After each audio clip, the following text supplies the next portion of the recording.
in Palestine, in Gaza, in Jerusalem. So nobody can really stand up to me on that subject. Of course.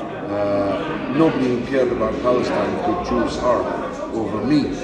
She's never been there, never done anything on the subject, and of course doesn't support what we support. We support one state from the Jordan River to the Mediterranean Sea, where Jews, Muslims and Christians live as equal citizens. We support the BDS, boycott, divestment and sanctions against Israel. No one should buy Israeli products, no one should invest in them, and we should take sanctions against them. Labour, of course, opposes that completely. We support the withdrawal of Israeli forces from the holy places immediately, and their replacement by an international force of Turkey and Russia and a European country, probably Norway. Because of the Oslo Accords, Norway would probably agree with that. Labour doesn't support that. Labour recognises Israel's right to defend itself. So really, anyone who cared about Palestine but was voting Labour they would only be doing so out of a lack of knowledge, or they didn't care about Palestine at all. You're going to vote against me, find another reason, but not Palestine. Yeah. Did you say you spotted a one-state solution in the Middle East? Yeah, we do. Yeah. How would you deal with that, given the fact that Israelis and Palestinians have so much animosity towards each other? Well, in South Africa, there were equal animosities. In the end, you can't have ethno-supremacist states, you can't have Jewish states or white states. You can only have democratic states. And a democratic state of Palestine, Israel, is the only actual solution. Of course, we're a very long way away from achieving that. But we're even further away from achieving a two-state solution, because Israel has rendered a two-state solution impossible. The settlement of the Palestinian land that was supposed to be in the Palestinian state, the creation of these Jewish-only roads and so on, mean that, and the destruction of Jerusalem, the Judaization of Jerusalem, means that Jerusalem cannot be the capital of the so-called Palestinian state. And perhaps above all, the two-state solution is no solution to the millions of Palestinian refugees living in Lebanon, living in Jordan, and other countries nearby. So we support a one-state solution, yeah. Why do you say that it's not a solution for those living in Lebanon and Jordan? Sorry? Why do you say that it's not a solution for those living in Lebanon? Because they're not allowed to return. They have to continue living in the refugee But if camp. Palestine have an independent state, like what the two-state solution proposes, then wouldn't those refugees have a right to come back? No, it's specifically excluded in the Oslo agreements. You know, you compared South Africa, the apartheid there, to the Israel-Palestine conflict. Do you not think that is kind of disingenuous there, because the history behind it wasn't as great in the South African apartheid? It was very much greater. The Palestinian people had a majority in 1948 when the land was originally partitioned. They had a majority in the lands that were occupied in 1967 and have been occupied ever since.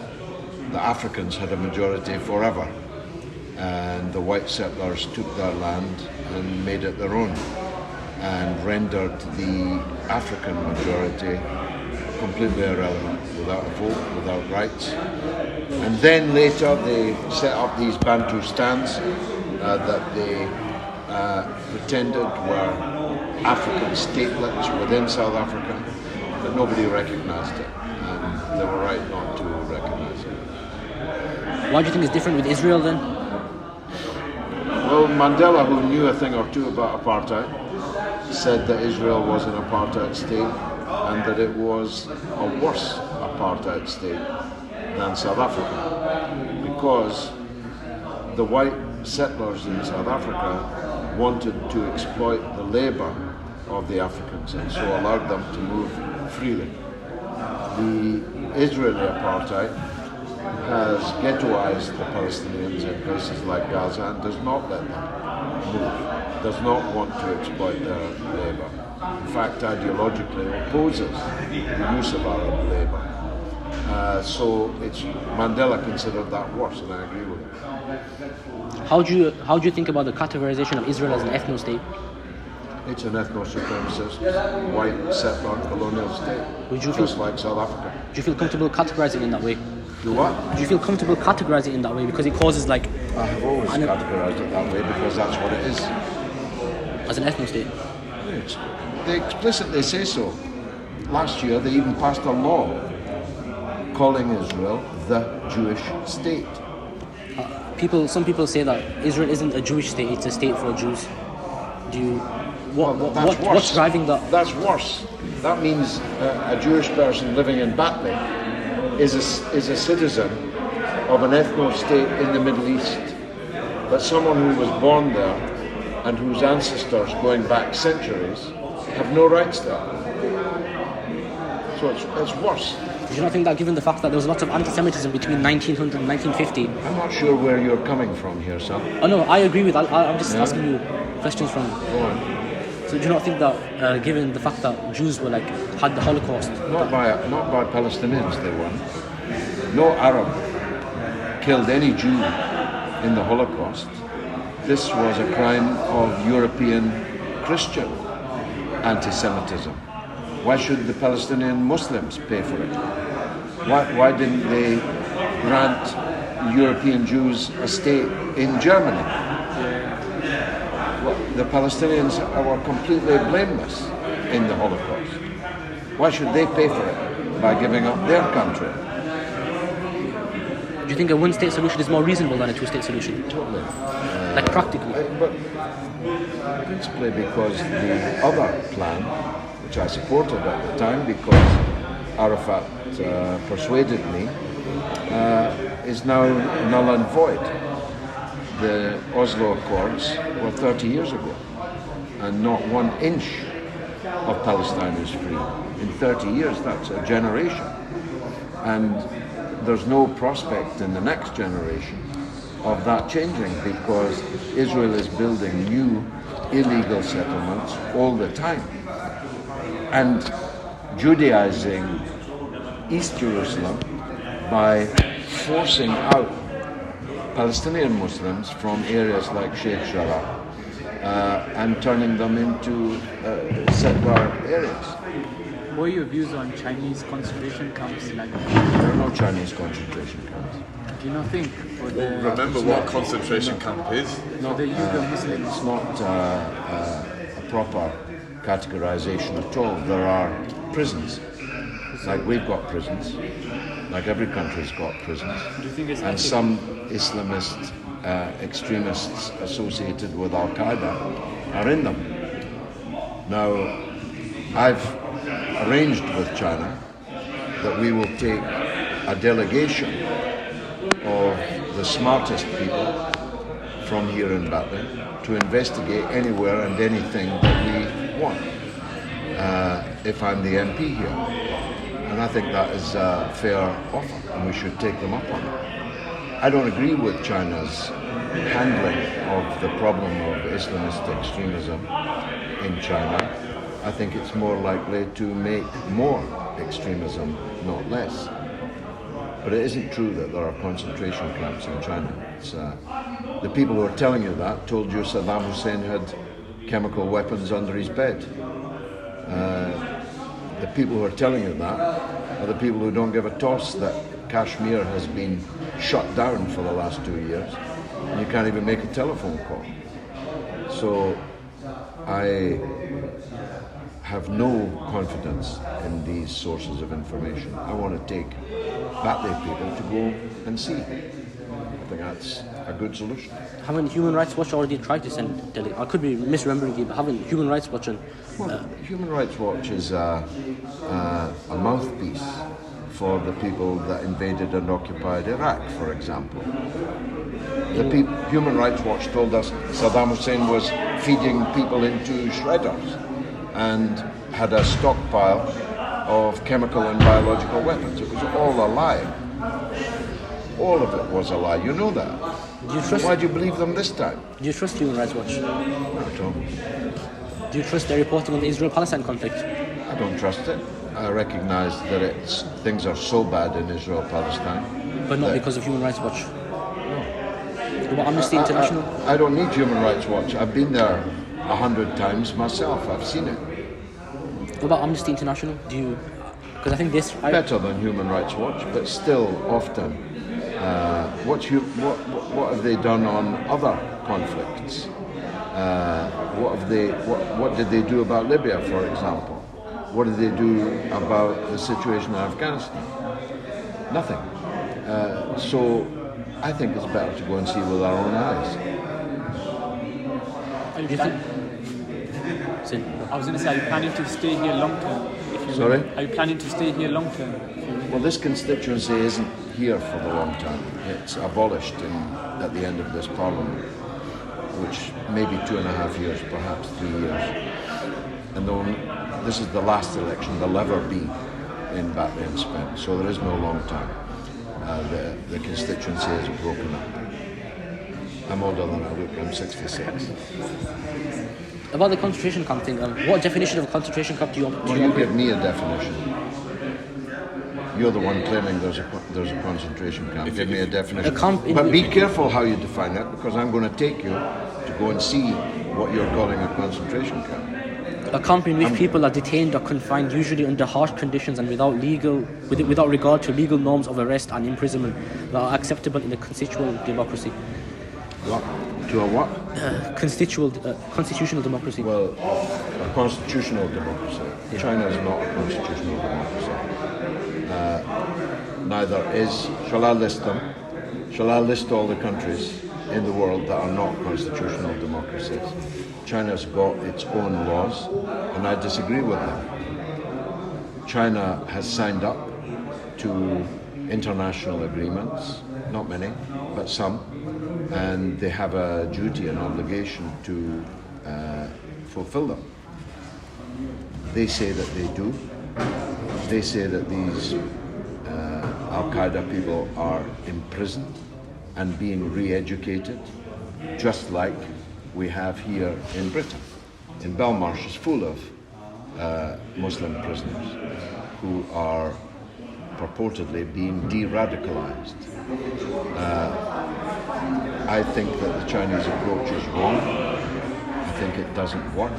I think it's more likely to, as it did in Northern Ireland, produce more of the problem you say you have. And I've told the Chinese that at all levels, at governmental level, at ambassadorial level, on television, on radio. So I'm not saying these things because you're sitting in front of me. Yeah. You can go and look them up. Are they on public record? Are they on public record? Yeah. And moreover, I have sought and obtained their agreement to a Batley delegation. That's why I'm saying to you. Have they agreed to that? Yeah. If you're saying there's a concentration camp somewhere, be careful, because we're going to go and see it. You and me. Can I be involved in that? Yeah. I'll pay your ticket. Do you think the majority of people in those, we'll call them camps for now, do you think the majority of those people are innocent? Or No, their families as well, millions of families are being separated. Do you agree with the 1 million figure? Do you agree with that figure? What? Do you agree with the 1 million figure? Complete invention. Invention? Complete invention. Muslims in Xinjiang province are thriving. There are 25,000 mosques in one province, more than there is in the whole of the United States. There are more Muslims in China than there are people in the whole of the European Union. Muslims are thriving in China. China is a country that is becoming stronger and richer by the day, and the Muslim population is sharing in that rising prosperity. There is an Al-Qaeda problem. I'm against Al-Qaeda. I presume you are of also. course, the radical terrorist group. They distort I'm against Al-Qaeda, I'm against ISIS. No country will tolerate its activities, terrorist activities. Neither us as a constitutional democracy, nor China as a non-constitutional democracy. The question is, are they adhering to international agreements that they have made? And I say this as someone who wants China to succeed. Are they tackling this in a way that is going to solve the problem or make the problem worse? That's what we'll go and see. Have they accepted this delegation? Yeah. Even though they rejected many of the delegations and tried to cover it. They've accepted my delegation. George. Hi, how are you now? They've accepted your delegation, but they've rejected all of these other delegations. That's 3 times you've asked me. It's just kind of like, I've never heard like... Let me answer you for the 3rd time. Would it be possible? They've accepted my delegation. I can't pay for both your tickets. Are you aware We of... can pay for our own. Pay for one of your tickets. We'll pay for our own if we're allowed to come. Okay, but there's a limit to the size of the delegation. Let's put your name in the hat. Are you aware of why they've accepted your delegation and rejected others? Because they know that I will honestly pursue the truth in the matter, whereas the others are distrusted. But I have a track record that is such that our delegation will be accepted, has been accepted. Why do you think that, like, the 1 million figure is a complete invention? Complete invention. Are you aware of where it came from and how it became fabricated? It came from an American-funded Cold War anti-China front. Cold War. You're too young to know. Oh, I thought you were saying Cold War. Cold okay. War. Okay. And that's where that invention came from. And it's completely baseless. Completely bogus. And in your understanding, it's a way to try and undermine the Chinese government by foreign. America wants to weaken and divide China. That's obvious. What about the eyewitnesses from the camps? Sorry? What about the eyewitnesses from the camps? The eyewitnesses from the camps. I don't know that they're eyewitnesses, and neither do you. No, But we'll be eyewitnesses. Not better. Do you think that the fact that there's many Chinese men and women coming forward saying that this is what's happened to us in these concentration Well, camps? that wouldn't appear to square with the fact they're all locked up in a concentration camp. A minority will escape. Escaped. You're saying they escaped? Yes. Presumably. Come on. I mean, if people escaped the Holocaust, then presumably some. We're going to go and see it. That's all I can say to you. Assuming you get elected, when will this delegation go out? Soon. As soon as we can put it together. So would that be months, years, weeks, months? Why do you think that, from what I've seen, you're one of the only people in government who's saying that this concentration camp is a hoax? Well, I'm not in government. Who will be in government or have been in government? No, I'm not in government. And the British government and the American government that told you Saddam Hussein had a stockpile of nuclear and chemical weapons and were lying are telling you that China has concentration camps. What about the satellite footage of... Who? The satellite pictures of... The satellite pictures that I've seen were actually not even in Xinjiang. They were in a completely different part of China. So I believe that this is a hoax. You evidently believe that it isn't. We'll see. You and me will be there. This might sound kind of a bit forward, but are you aware of any public figures or any reputable people who've said that it's a hoax? The government of Pakistan? Will that do you? The government of Pakistan shares my view completely. The general explanation for that is that Imran Khan can't condemn it because of the relationship between him and China. China from Pakistan. Just searching for talking points. You're saying Imran Khan's a liar? Yes. No, I'm saying he can't. He's not lied. He's just remained neutral on the issue because he not can't. remain neutral on the issue. He said, "I'm not He has sure." denounced the hoax, Has he said? as has the government of Saudi Arabia. Do you think Saudi Arabia is a reliable source? No. But I think Imran Khan is. But I asked you for. I think Pakistan is. I think ISI is. But I keep coming back to the point. Are you a reliable source? Because you're going to be there. I'm a very reliable source. Well, you're going to be there. Let's wait and see. So these people coming forward One saying... minute you're arguing with me that it's wrong to call Israel an ethno-supremacist state, and the next minute you're raising this flag. That makes no sense. Forgive me, I'm just trying to play... illogical. I'm just trying to play devil's advocate, George, sorry. Devil's advocate? Wow. I'm just trying to push you, to You try should have told me you were here as a devil's advocate. Any other question, lads? Because I've got a lot of campaigning to do. Can I ask you just once, what's your policy on immigration? That now that we no longer have European Union immigration, that we should preference commonwealth immigrants from the former British Empire that we owe so much to. Okay. We do need immigrants, and they should come from the commonwealth in the first instance. Why is that they should come from there rather than... Because we owe. Because of? Because we owe them. They fought the wars for us, the Commonwealth. We stole their money, they fought the wars for us. We have a relationship with them and owe them a debt. Okay. So like, what percentage of immigrants should come from Commonwealth versus other nations? We should have a target for how many immigrants we need to make the country more prosperous. Okay. And we should seek to fill that target with Commonwealth immigrants. And if we're unable to, then we should look at who else wants to come. On a flat scale, would that mean immigration will increase or decrease in the United Kingdom? Increase. By a substantial amount or just by... No, I don't know the figure that the calculation would throw up, but it's quite clear that there are certain sectors that require immigrant labour, okay, that can't be filled by domestic labour, and that number, whatever that number is, should be preferenced to Commonwealth immigrants. Is that good, boys? Because we need to... Thank you very much, yeah. Can we just get a picture if it's alright? Yeah, of course, yeah.